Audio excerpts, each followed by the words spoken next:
내가 사람을 볼 줄 모르는 건가? 처음 만났을 땐 참 다정했습니다. 말도 상냥하게 하고 배려심도 있어서 마음을 열었어요. 하지만 시간이 지난 후에야 그 사람이 나를 얼마나 가볍게 대하고 있었는지 알게 된 적 여러분도 한 번쯤 있으셨나요? 누구나 사람으로 인한 상처가 있으실 겁니다. 하지만 꼭 상처를 받고 난 후에야 후회를 하고 이런 생각이 들죠. 내가 사람을 너무 못 보는 건가? 왜 바보같이 겪고 나서야 알게 될까? 사실 상처보다 더 아픈 건 내 판단을 스스로 의심하게 되는 마음입니다. 그런데 많은 분들이 착각하시는 부분이 여기입니다. 사람의 본성은 큰 사건이나 결정적인 순간에만 드러난다고 생각하는 거죠. 그래서 우리는 그동안 있었던 숱한 신호에도 설마 저 사람이 그럴 리가 하고 넘겼던 겁니다. 사람을 잘 보는 사람들은 특별한 능력이 있는 게 아닙니다. 경험이 많아서도 아닙니다. 단지 모두가 그냥 넘기는 신호를 놓치지 않았을 뿐입니다. 오늘 이 시간에는 말과 태도에서 반드시 새어나오는 그 사람의 진짜 본성을 알아보는 5가지 결정적 신호를 짚어보려고 합니다. 이 영상을 끝까지 보신다면 여러분도 이제 그 신호를 분명히 눈치채게 되실 겁니다. 이건 사람을 의심하라는 이야기가 아닙니다. 사람을 미워하라는 말도 아닙니다. 앞으로의 관계에서 여러분 자신을 지키기 위한 최소한의 기준에 대한 이야기입니다. 지금부터 겉모습이 아니라 본성을 보는 눈을 함께 만들어 보겠습니다. 오늘도 와주셔서 감사합니다. 이곳은 여러분의 마음을 서두르지 않고 천천히 되새기는 곳입니다. 오늘 이야기가 조금이라도 위로가 되신다면 구독과 좋아요 눌러주세요. 늘 이곳에서 여러분과 함께 하겠습니다. 그럼 시작하겠습니다. 첫 번째, 항상 좋은 의도를 앞세우는 사람. 65세 정미숙님은 문화센터에서 서예 수업을 듣고 있습니다. 같은 수업을 듣는 김미향 씨라는 분이 있었는데 그분은 늘 친절했습니다. 정미숙 님이 붓글씨를 쓸 때마다 다가와서 언니, 제가 봤을 때는 이렇게 쓰는 게 나을 것 같아요. 라며 충고해 주었습니다. 처음엔 고마웠습니다. 그런데 매 수업 시간마다 그러는 것이었습니다.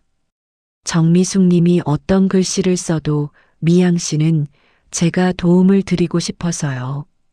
언니 잘하셨으면 좋겠어서 그래요. 라며 고쳐주려 했습니다. 점점 충고가 아니라 참견같이 느껴졌습니다. 심지어 정미숙 님이 선생님께 칭찬받았을 때도 미양 씨는 그래도 여기는 조금 아쉬워요. 언니 발전하시라고 하는 말인 거 알죠? 라고 했습니다. 정미숙 님은 점점 자신감이 사라졌습니다. 내가 뭘 해도 부족하다는 느낌을 받았습니다. 그러던 어느 날 다른 수강생이 조용히 말했습니다. 언니, 그 사람 말 너무 신경 쓰지 마세요. 언니 글씨 정말 잘 써요. 그제야 정미숙 님은 문제는 자신이 아니라 미양 씨라는 걸 깨달았습니다. 토론토 대학교 사회심리학과 연구에 따르면 좋은 의도를 반복적으로 강조하는 사람들은 실제로는 상대방을 통제하려는 욕구를 가진 경우가 많다고 합니다.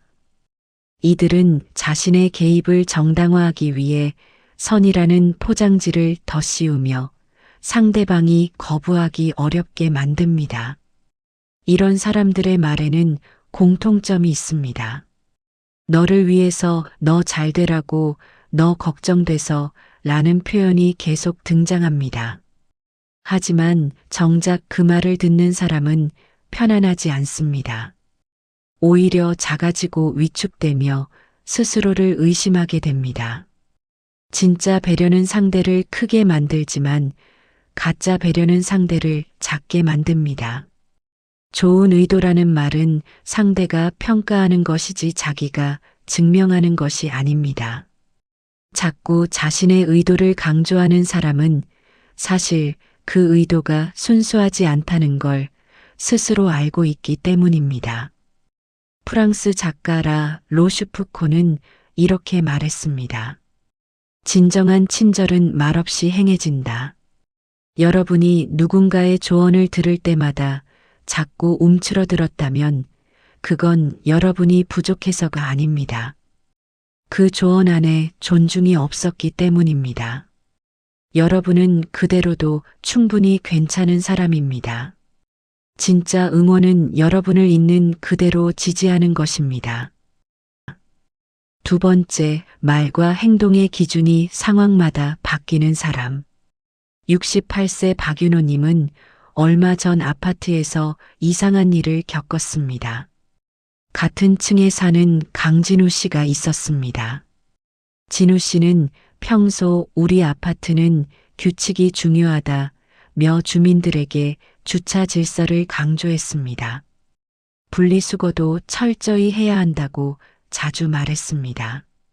그런데 어느 날 박윤호 님이 분리수거장에 내려갔을 때 진우 씨가 재활용품이 담긴 쓰레기를 분리수거하지 않고 그냥 두고 가는 것이었습니다. 박윤호 님이 조심스럽게 분리수거를 왜 하지 않으시냐고 말했더니 진우 씨는 웃으며 말했습니다. 아, 오늘은 급한 일이 있어서요. 어차피 경비 아저씨가 해주실 거예요. 라는 것이었습니다. 박윤호 님은 조금 당황스러웠습니다. 그런데 며칠 뒤 다른 주민의 비슷한 일이 발생하자 진우 씨는 전체 공지를 해야겠다며 불평했습니다. 규칙을 지켜야 공동생활이 되는 거 아닙니까? 박윤호 님은 말문이 아예 막혔습니다. 옥스퍼드 대학교 행동심리학 연구팀의 실험 결과에 따르면 이중 잣대를 가진 사람들은 자신의 행동에 대해서는 상황적인 부분을 강조하고 타인의 행동에 대해서는 성격적인 요인을 강조하는 경향이 있다고 합니다. 쉽게 말해서 자신이 실수하면 어쩔 수 없었다고 하고 남이 실수하면 원래 그런 사람이라고 하는 것입니다. 이런 사람과의 관계가 피곤한 이유는 명확합니다. 기준이 없기 때문입니다. 어제는 괜찮았던 일이 오늘은 문제가 되고 자신에게는 허용되는 일이 남에게는 용납되지 않습니다. 여러분은 그 사람과 대화할 때마다 혼란스럽습니다. 내가 뭘 잘못했나 싶고 내 기억이 틀렸나 싶습니다. 하지만 잘못은 여러분에게 있지 않습니다. 기준이 자기 편의에 따라 움직이는 사람과는 신뢰를 쌓을 수 없기 때문입니다. 그 사람이 말하는 원칙은 그저 자신을 정당화하는 도구일 뿐입니다. 공자는 이렇게 말했습니다. 말이 바뀌는 사람은 믿음도 함께 바뀐다. 여러분이 그동안 이 사람 말이 맞나? 하고 의문을 품었던 순간들이 있으셨을 겁니다. 그건 여러분의 판단력이 흐려진 게 아닙니다. 상대의 기준이 흔들렸던 것입니다. 그 혼란을 여러분 탓으로 돌리지 마십시오. 여러분은 일관된 기준을 가질 자격이 있고 그런 사람과 함께할 권리가 있습니다. 세 번째, 자기보다 약한 사람을 대하는 태도가 다른 사람. 63세 이순자님은 얼마 전 병원에서 기분 좋지 않은 경험을 하셨습니다. 같은 동네에 사는 지인인 경미 씨와 함께 검진을 받으러 갔을 때였습니다. 같이 대기하며 경미 씨는 이순자님께 아주 다정했습니다. 오래 걸리네요. 기다리기 힘드시죠? 따뜻한 말을 건네며 웃었습니다. 그런데 먼저 접수를 하러 간 창구 앞에서 경미 씨의 목소리가 달라졌습니다. 아니, 이걸 지금 말하시면 어떡해요? 진작 말을 해주셨어야죠. 접수하는 직원에게 짜증 섞인 말투로 따지는 것이었습니다. 이순자님은 그 순간 경미 씨에게 낯선 기분이 들었습니다. 진료를 마치고 근처 카페에 들렀을 때도 비슷했습니다. 경미 씨는 이순자님께는 계속 부드럽게 말했지만 음료를 가져온 직원에게는 빨대는 안 주시나요?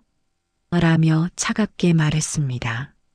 직원이 빨대를 다시 가져다 주었지만 고맙다는 말도 하지 않았습니다. 이순자님은 그날 이후로 경미 씨를 조금씩 멀리하게 되었습니다. 스탠퍼드 대학교 심리학과에서 진행한 연구에 따르면 사람들은 자신에게 이득이 되지 않는 상대에게 본래의 태도를 더 많이 드러낸다고 합니다. 즉, 상대가 자신에게 영향을 주지 못한다고 판단하면 존중의 태도를 거두는 경향이 있다는 것입니다.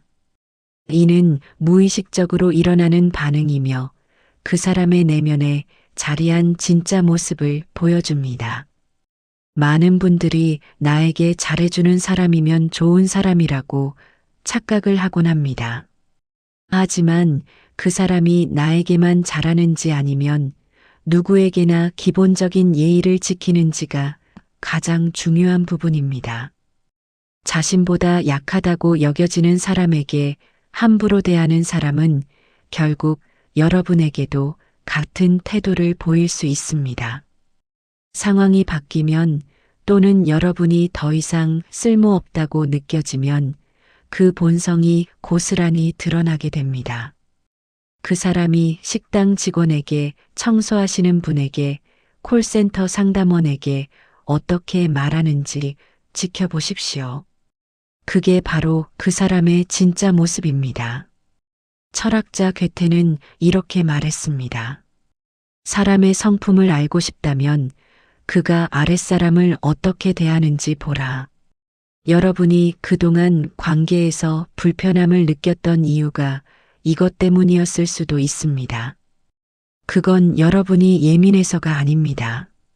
본능적으로 느낀 신호였습니다. 그 감각을 믿으셔도 괜찮습니다. 여러분은 존중받을 자격이 있고 상대 역시 모든 사람을 존중할 줄 알아야 합니다. 네 번째, 경계를 세우면 불편해하는 사람. 61세 한영수님은 요즘 고민이 있습니다. 같은 산책로에서 자주 만나는 정훈 씨 때문입니다. 정훈 씨는 처음 만났을 때부터 한영수님께 스스럼 없이 대했습니다. 한영수님의 전화번호를 물어본 후 매일 아침 안부 메시지를 보내고 자주 전화를 했습니다. 한영수님은 친하지 않은 상태에서의 잦은 연락이 조금 부담스러웠지만 무례하게 보일까봐 답장을 했습니다. 그러다 어느 날 한영수님이 메시지를 보고 바로 답장을 하지 않은 일이 있었습니다.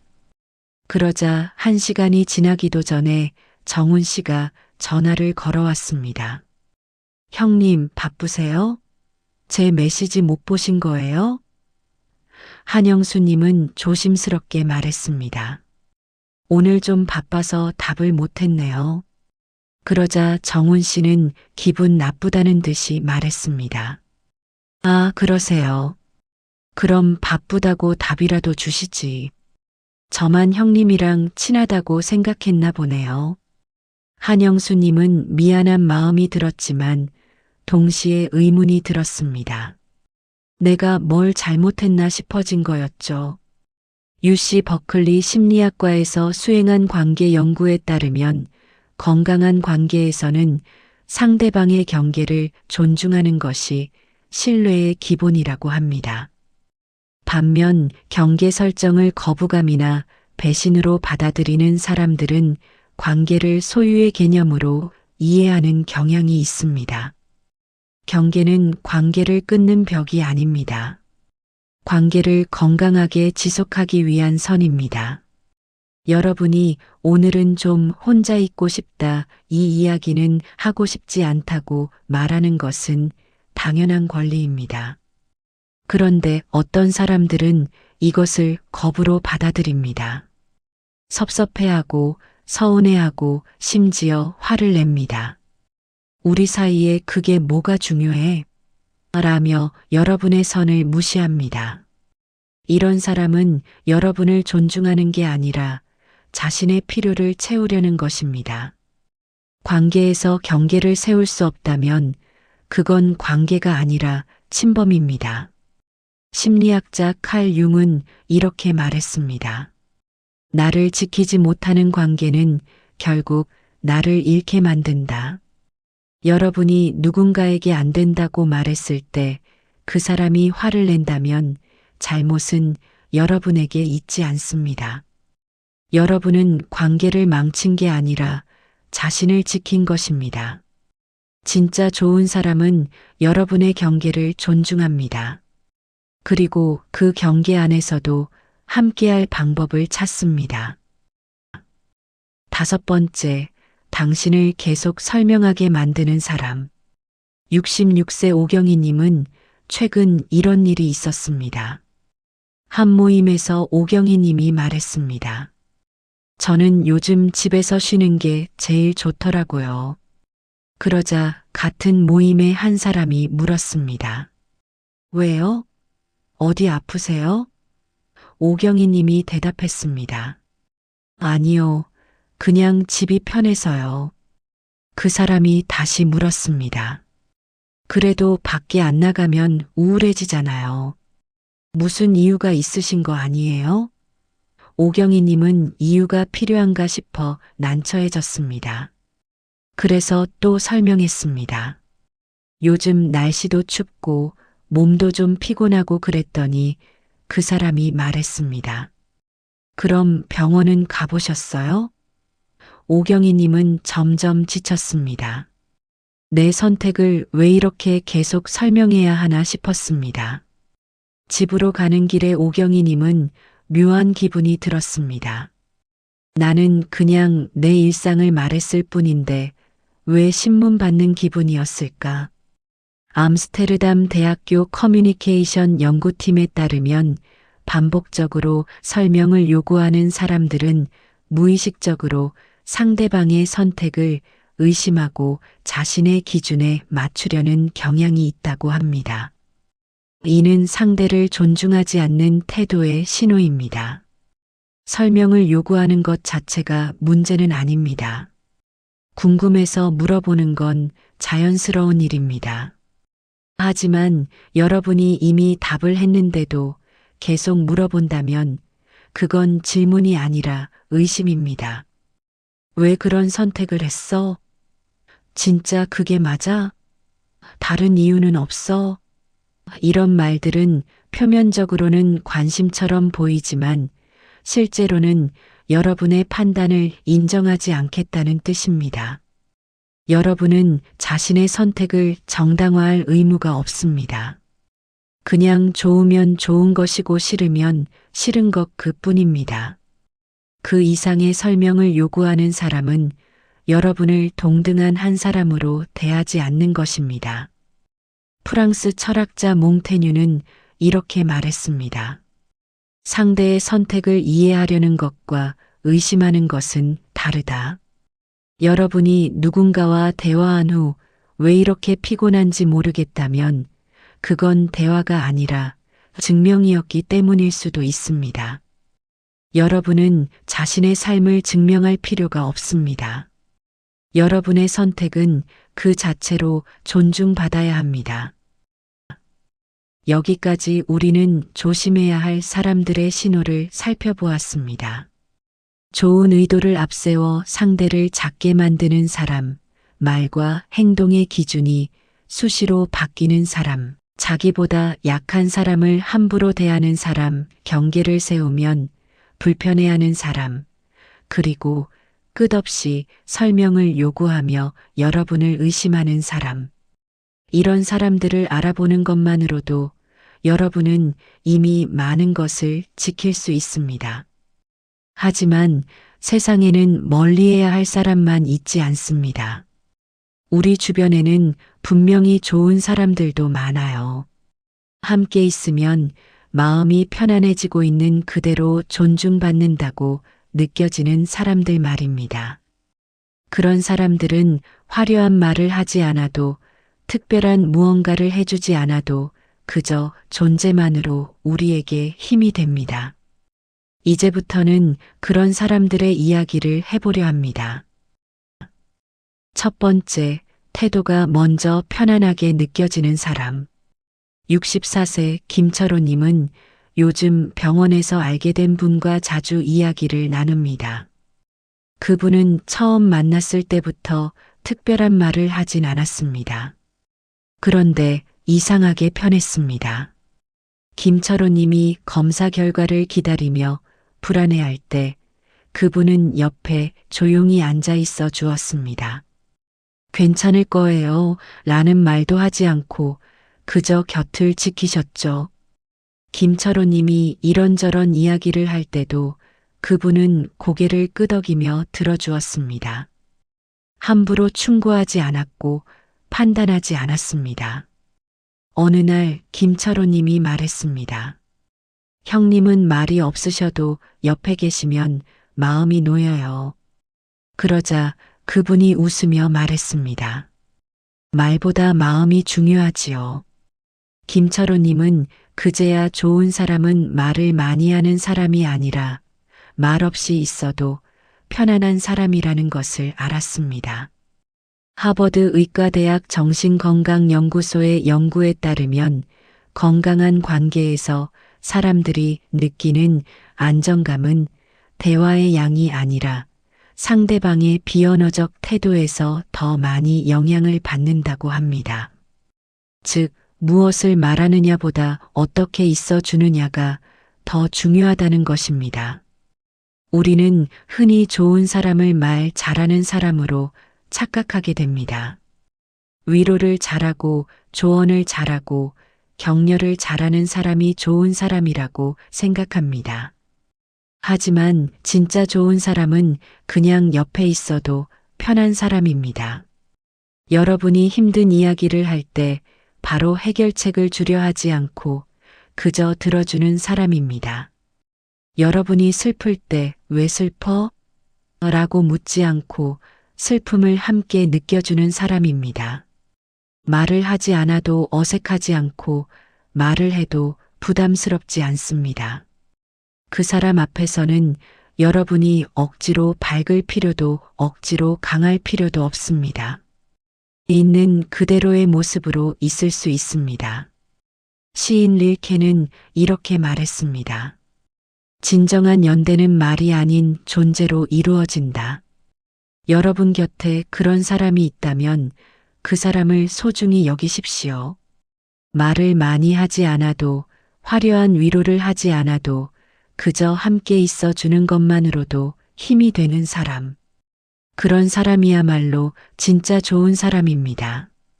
그리고 여러분도 누군가에게 그런 사람이 될 수 있습니다. 두 번째, 불편함을 말해도 관계가 무너지지 않는 사람. 62세 윤희란님은 얼마 전 오랜 친구에게 용기 내어 말을 꺼냈습니다. 사실 지난번에 내가 그렇게 말했을 때 좀 속상했어. 윤희란님은 떨렸습니다. 친구가 화를 내거나 관계가 멀어질까봐 두려웠습니다. 하지만 친구는 놀라며 물었습니다. 그랬어? 미안해. 내가 어떻게 말했는데? 윤희란님이 설명하자 친구는 진지하게 들었습니다. 그리고 말했습니다. 나는 전혀 그런 의도가 아니었는데 내가 그렇게 느꼈다니 정말 미안하다. 앞으로 조심할게. 그 순간 윤희란님은 안도했습니다. 친구는 변명하거나 화를 내지 않았습니다. 그저 윤희란님의 마음을 받아들였습니다. 그날 이후 오히려 두 사람의 관계는 더 깊어졌습니다. 윤희란님은 좋은 관계는 문제가 없는 관계가 아니라 문제를 함께 이야기할 수 있는 관계라는 것을 깨달았습니다. 런던 정경대학 관계심리학 연구팀에 따르면 갈등을 건설적으로 해결할 수 있는 관계일수록 장기적으로 더 견고하고 신뢰도가 높다고 합니다. 불편함을 말할 수 있다는 것은 관계의 약함이 아니라 오히려 강함의 증거입니다. 많은 분들이 좋은 관계를 오해합니다. 좋은 관계는 항상 편하고 아무 문제가 없고 불편한 일이 생기지 않는 관계라고 말이죠. 하지만 그건 불가능합니다. 사람은 각자 다르기 때문에 불편함은 반드시 생깁니다. 정말 중요한 건 그 불편함을 어떻게 다루느냐입니다. 여러분이 이건 좀 불편해 라고 말했을 때 상대가 화를 내지 않고 방어하지 않고 여러분의 감정을 인정한다면 그 사람은 진짜 좋은 사람입니다. 완벽한 관계는 없습니다. 하지만 서로의 불완전함을 이야기할 수 있는 관계는 있습니다. 그런 관계 안에서 여러분은 자유롭습니다. 철학자 하이데거는 이렇게 말했습니다. 진정한 관계는 서로의 진실을 감당할 수 있는 힘에서 시작된다. 여러분이 누군가에게 불편한 마음을 말했을 때 그 사람이 들어준다면 그 관계를 소중히 지키십시오. 말할 수 있다는 것, 그리고 들어준다는 것.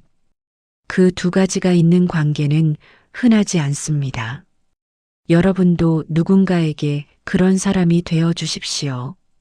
불편함을 말해도 괜찮은 사람으로요. 세 번째, 당신을 바꾸려 하지 않는 사람.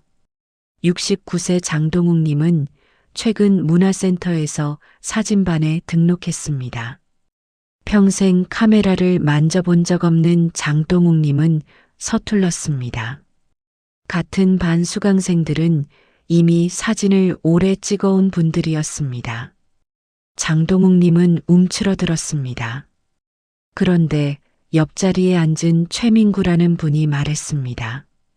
형님, 사진은 잘 찍는 게 중요한 게 아니라 즐기는 게 중요합니다. 장동욱님이 찍은 사진을 보여주자 민구 씨는 말했습니다. 이 구도 참 좋네요. 형님만의 시선이 느껴져요. 장동욱님은 놀랐습니다. 다른 사람들은 이렇게 찍어야 해요. 구도를 이렇게 잡으시면 안 돼요 라고 했는데 민구 씨는 장동욱님의 방식을 인정해 주었습니다. 몇 주가 지나고 장동욱님이 실력이 늘었을 때도 민구 씨는 여전했습니다. 형님 사진은 형님답네요. 그게 제일 좋은 것 같아요. 장동욱님은 그제야 좋은 사람은 나를 자기처럼 만들려는 사람이 아니라 나를 나답게 두는 사람이라는 것을 알았습니다. 맥길 대학교 발달심리학과 연구에 따르면 타인을 있는 그대로 수용하는 태도는 상대방의 자존감과 자기 효능감을 높이는 데 가장 효과적인 방법이라고 합니다. 반대로 끊임없이 변화를 요구하는 것은 상대방을 위축시키고 관계의 신뢰를 약화시킵니다. 우리는 살면서 많은 사람을 만납니다. 그중 일부는 여러분에게 이렇게 말합니다. 이렇게 하는 게 더 나아. 그런 식으로 하면 안 돼. 좀 더 밝게 웃어봐. 너는 원래 이런 사람이 아니잖아. 이런 말들은 친절한 것처럼 들리지만 사실은 여러분을 부정하는 말입니다. 여러분이 지금 이 모습으로는 충분하지 않다는 뜻입니다. 하지만 진짜 좋은 사람은 여러분을 바꾸려 하지 않습니다. 여러분이 느리면 느린 대로 서툴면 서툰 대로 조용하면 조용한 대로 인정합니다. 그게 바로 당신이네요 라고 말해줍니다. 그 사람 앞에서는 더 나은 사람이 되려고 애쓸 필요가 없습니다. 지금 이대로 충분하니까요. 심리학자 칼 로저스는 이렇게 말했습니다. 사람은 있는 그대로 받아들여질 때 비로소 진짜 성장을 시작한다. 여러분 곁에 여러분을 바꾸지 않고 그대로 받아들이는 사람이 있다면 그 사람을 절대 놓치지 마십시오. 그 사람은 여러분의 가치를 알아보는 사람입니다. 그리고 여러분도 누군가에게 그런 사람이 되어 보십시오. 상대를 바꾸려 하지 않고 있는 그대로 존중하는 사람으로요. 그게 바로 진짜 사랑이고 진짜 존중입니다. 여기까지 함께 오시느라 고생 많으셨습니다. 오늘 우리는 사람의 진짜 본성을 알아보는 8가지 신호를 살펴보았습니다. 어떤 사람을 멀리해야 하고 어떤 사람을 소중히 지켜야 하는지에 대한 이야기였습니다. 여러분이 그동안 관계에서 느꼈던 불편한 이유들을 이제 조금은 아시게 되었을 겁니다. 여러분이 예민해서도 아니고 판단력이 부족해서도 아니었습니다. 그저 상대방의 태도 속에 숨어있던 신호를 본능적으로 느끼셨던 것입니다. 여러분은 그동안 참 많이 애쓰셨습니다. 관계를 지키기 위해, 좋은 사람으로 남기 위해 많은 것을 참고 견뎌오셨습니다. 그 시간들은 헛되지 않았습니다. 그 경험들이 지금 여러분을 더 지혜롭게 만들었습니다. 하지만 이제는 조금 달라져도 괜찮습니다. 모든 사람에게 좋은 사람일 필요는 없습니다. 나를 존중하지 않는 사람에게까지 친절할 필요도 없습니다. 진짜 가치 있는 사람들과 마음을 나누십시오. 좋은 사람을 알아보는 눈을 갖는다는 것은 사람을 의심하라는 말이 아닙니다. 오히려 진짜 좋은 사람을 더 깊이 사랑하라는 뜻입니다. 여러분을 있는 그대로 받아들이고 경계를 존중하고 함께 있어도 편안한 그런 사람들 말입니다. 그리고 기억하십시오. 여러분도 누군가에게 그런 사람이 될 수 있습니다. 말보다 태도로 편안함을 주고 불편함을 함께 이야기하고 상대를 바꾸지 않고 존중하는 사람. 그런 사람이 되는 것, 그것이 우리가 만들어갈 수 있는 가장 아름다운 관계입니다. 오늘 이 이야기가 여러분의 마음에 조금이나마 위로가 되었기를 바랍니다. 그리고 앞으로 여러분이 만나는 모든 관계 속에서 여러분 자신을 먼저 존중하시기를 바랍니다. 여러분은 존중받을 자격이 있습니다. 있는 그대로 사랑받을 자격이 있습니다. 오늘도 끝까지 시청해 주셔서 진심으로 감사드립니다. 오늘 이 영상을 듣고 떠오르는 일이 있으셨나요? 생각나는 사람이 있으셨을까요? 있으셨다면 댓글로 여러분의 사연을 적어주세요. 우리는 다 같은 길을 지나왔으니 다른 분들께 공감과 위로가 될 것입니다. 오늘도 고생 많으셨습니다. 좋은 하루, 좋은 밤 되세요. 감사합니다.